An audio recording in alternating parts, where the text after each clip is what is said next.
The K-pop industry has seen its fair share of unfair and exploitative contracts for artists. However, some contracts are a lot worse than others, from lasting longer than the standard 7 years to unfair payments, and some even forced to record explicit scenes by their management. Stellar, for starters, had an incredible career with an amazing discography, but sadly, they are often remembered for the mistreatment they endured from their company. Even though these hardships weren't known until their disbandment, their fans were horrified either way. According to member Gayoung, the company had tricked them into filming explicit scenes for their music video and taking pictures in outfits that they didn't feel comfortable in. Gayoung explicitly recalled the time the members were filming for the music video Marinette, and one of the members was instructed to spill the milk she was drinking. The members didn't think too much of it, assuming that her character in the music video had spilled the milk because she was exhausted. Gayoung went on to say, later on, while reading the comments, she realized that the scene could invoke a certain image, and she was extremely shocked. She revealed that the member in question was so traumatized by the whole thing that she can't drink milk to this day. In another instance, Gayoung said that the members were going to have a photo shoot for their comeback with Vibrato. On the day of, the company told them to try on some new outfits that were much more revealing than they felt comfortable in. After letting the company know that they couldn't dance in the outfits, they were urged to just try them on, with the company telling them, "Just try them on. Why would you say no without even trying them on?" After trying them on and taking only a few pictures, the members decided that the outfits were indeed too much. The company let them change into something else, but they ended up using the pictures that the members took with the revealing outfits. At this point, you might think, why didn't the members say anything? Well, it's because the company used the contract they signed to get them to do whatever they wanted. As Gayoung explained, whenever the members would express that they didn't want to do something, the agency would remind them of their contract. Since the members were young at the time, they were afraid that if they refused to do anything, then they would have to pay the penalty, and things would have been more difficult for all of them. In addition to all the bad things that they went through, you will be shocked to know that they were paid very little. In a video that Gayoung uploaded with Minhee, they revealed that each member received only $9,000 during the 7 years that they were active. Gayoung also said that the agency never paid the members what they were owed, emphasizing that they weren't just acting like victims, they were genuinely mistreated by management. In the end, the company failed to pay the members at all due to their financial troubles, which is why they ended up disbanding. Similarly to Stellar, BAP also received next to nothing during their careers because of their contract with TS Entertainment. In November 2014, a month after TS Entertainment announced the cancellation of the South American leg of their tour for the members' rest, all 6 of them filed a lawsuit to terminate their contracts. The members argued that their contracts heavily favored the company and were unfair to them. According to them, their contracts required them to commit for 7 years from their debut album, which was longer than the standard Idol contract at the time. The members also claimed these contracts lacked legal protections like privacy rights and explicit consent, and argued that the company unfairly favored itself in income distribution and imposed clauses that put them at a disadvantage if the contract was terminated or the company claimed damages. The members said that they received about $450 a month for each member, which totaled to $16,300 for the 3 years, and we can all argue that the amount is shockingly low, especially considering BAP's success at the time. TS refuted the accusations, even making some of their own, but according to the members' legal representatives, the company failed to provide requested information and has not given the members any reason to trust them. Regarding TS's claim that they canceled tours to give the members a break, the representative countered that the company did not in fact prioritize the members' health during their 3 years together. They highlighted instances where the company allegedly prioritized concerts over the members' health, even when medical emergencies were involved. The representative also criticized TS for not being transparent about financial documents, which the members requested repeatedly. They claimed that the company pressured BAP to fulfill their contract obligations while withholding crucial information about sales and terms. Regarding TS's mention of a third party in the lawsuit, the representative denied any accusation and said that TS was spreading misinformation. In the end, they stated that BAP intends to pursue defamation charges against the company. There was a legal battle that went on until August of 2015 when the two parties reached an agreement and the members went back to TS. While TS's statement didn't mention any changes in the contract, we can assume that the members wouldn't have gone back if they knew that they would have been treated the same. Former 101 member Lai Kwan-lin had an entirely different situation. Everyone was shocked in July of 2019 when he requested for his contract with Cube Entertainment to be terminated. Reports emerged that Lai Kwan-lin submitted his certification of contents to Cube without any prior notice. His lawyers then disclosed further how the company mistreated him. They revealed that just months after Lai Kwan-lin signed an exclusive contract, Cube sold his management rights to China to a third third-party agency without informing or consulting him or his parents. The lawyers also stated that the company would frequently schedule him for company events without his approval, which clashed with his other commitments. This led to Lai Quanlin's reputation being negatively affected in the Chinese broadcast industry. Apparently, Lai Quanlin asked for the conflict to be sorted internally, but Cube refused to discuss the matter, and instead, they went to release a public statement and denied that they violated the exclusive contract with Lai Quanlin. They also allegedly lied about him promoting on his own, which prompted his side to explain what had happened. Thankfully, things ended in his favor. In November 2019, the Seoul Central District Court initially dismissed Lai Quanlin's lawsuit and favored the company's stance, a decision which Lai Quanlin's legal team appealed against. The appeal was unfortunately also rejected, and the two parties were told to seek resolution through mediation. While this also didn't work, in the end, the court granted Lai Quanlin the right to nullify his contract with Cube, bringing the legal battle to the end. We can't discuss bad contracts in the K-pop industry and not mention Lee Seung-gi, who had a notorious battle with Hook Entertainment over his contract. On November 17, 2022, Lee Seung-gi asked his company for a detailed report on the earnings generated from his music endeavors. According to his legal counsel, he hadn't paid for his music in the 18 years that he was an artist under Hook Entertainment. The company claimed that an agreement was signed in 2021 concerning Lee Seung-gi's music earnings, but his representative stated that they never received any financial statements regarding his profits. Once Dispatch exposed the CEO of Hook Entertainment for misusing funds, she came out with a public apology saying that she would take full responsibility in the dispute with Lee Seung-gi using her personal assets. Despite everything, he ended up forwarding a notice to the company about how he wanted to terminate his exclusive contract. The agency also ended up paying him a total of $4.1 million to try and settle the legal dispute. $1 million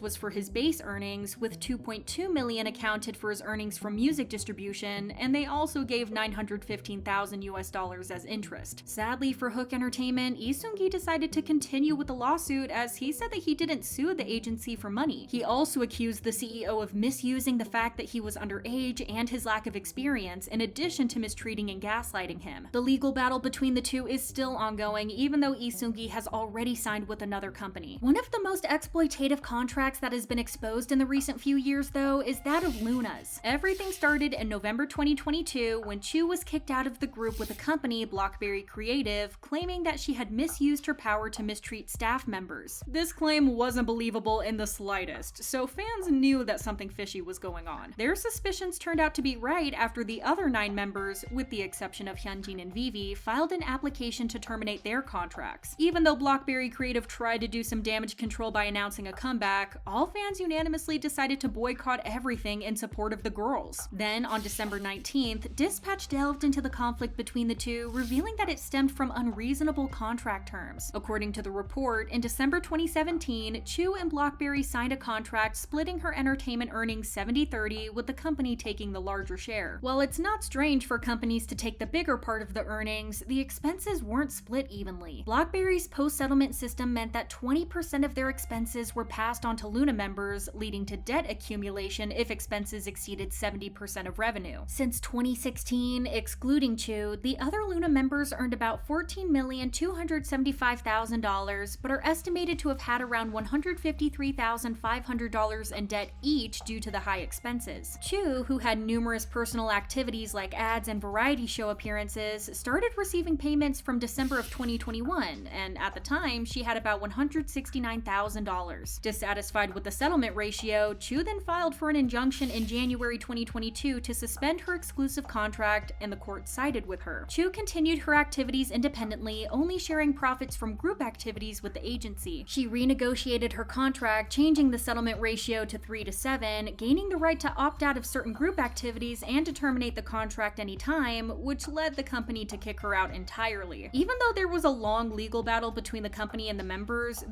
ended up victorious, as they all ended up winning their lawsuits and debuting under other companies. On the other hand, it seems like Blockberry Creative is going bankrupt, so this can definitely be considered a win for the girls, even in the long run. We would probably have a lot more idols and groups on this list if it wasn't for Dolbang Shingi. In 2009, members JYJ, Mickey, Shia, and Hiro, who originally were a part of Dolbang Shingi, took SM Entertainment to court. According to the press release from their lawyers, the group faced a grueling schedule since their debut in 2004, constantly traveling between Japan, China, and Korea with little rest. One of the worst parts of it all was that they were tied to SM for 13 13 years, which is 5 years longer than the usual idol contract. This would be extended to 15 years if military service was included. Not to mention that the members received only 0.4 to 1% of total album sales, and the members were paid $50,000 but only if an album sold 500,000 copies. However, when their album Mirotic hit its milestone, SM didn't pay them and failed to provide a valid excuse in court. It gets worse. Another report revealed that SM only counted the sales of Mirotic once since they stopped counting at 480,000 copies. This means that they paid JYJ for only 480,000 copies and not the full 500,000. Essentially, SM split the album count to avoid paying the promised amount. Considering Dolbang Shingi's immense popularity and success at the time, the amount of money they received seemed incredibly small. Then, reports from Naver and Mongol blog claimed that SM charged the members for almost everything, which they had to pay out of their earnings. This included not just their own expenses, but also those of SM executives and staff, like meals, parking fees, cold medicine, transportation, music videos, dancers, and various taxes and other expenses that should have been covered by SM. To make matters worse, SM kept all the earnings from the members' appearances on variety shows and broadcasts. The company also held the copyrights for any self-composed tracks and essentially all the rights to their songs. If the members chose not to renew their contracts after expiration, they wouldn't be able to use their own compositions without SM permission. In October 2009, the Seoul Central District Court issued a temporary injunction halting Dolbang Shingi's activities in Korea. SM then filed a countersuit in April 2010 to validate their contracts and seek damages, but the court dismissed this in February 2011. Finally, in November 2012, both parties agreed to terminate all contracts and not interfere with each other's future activities, ending the 3-year and 4-month lawsuit. Thanks to the members' courageous efforts, we have seen a change in how long contracts last. Back in 2010, South Korea's Fair Trade Commission implemented rules to abolish slave contracts, limiting initial entertainment contracts to a maximum of 7 years. Or at least we thought so. The most recent case of idols exposing their company is that of EXO CBX. At the end of May 2023, fans were surprised to see the news that the 3 members of EXO, namely Baekhyun, Chen, and Xiumin, had filed a lawsuit against SM Entertainment. Lean Law Firm, which represented the 3, revealed through a press statement that they had taken legal action against SM over what they described as slave contracts. The firm alleges that SM has not been transparent about payments and has imposed excessively long contracts exceeding 12 years. Despite the members' requests, SM has allegedly not provided complete payment details as required by Korean law, which requires updates on payment settlements for entertainers twice a year. Lean Law Firm further claimed that SM has used its position in the industry to enforce contracts longer than the standard 7 years. According to them, SM automatically extends artist contracts by 3 years if they engage in overseas activities and accused the agency of trying to push the contracts up to 18 years. SM responded thoroughly to counter the members' claims, stating that they had shared detailed payment information with the 3. They confirmed the validity of their exclusive contracts previously upheld by the Supreme Court in another case involving an SM artist. SM also highlighted that the current contract terms were established after extensive negotiations with the trio's legal representatives. In addition to that, they accused the entertainment company Big Planet Made and the founder MC Mong of trying to poach the members, which turned out to be untrue. Despite the very serious accusations, SM announced on June 19th that the contract issue had been settled and the trio decided to continue their partnership with the company for group activities. Just a year later, they got into legal problems with each other once again, but that's a topic for another day.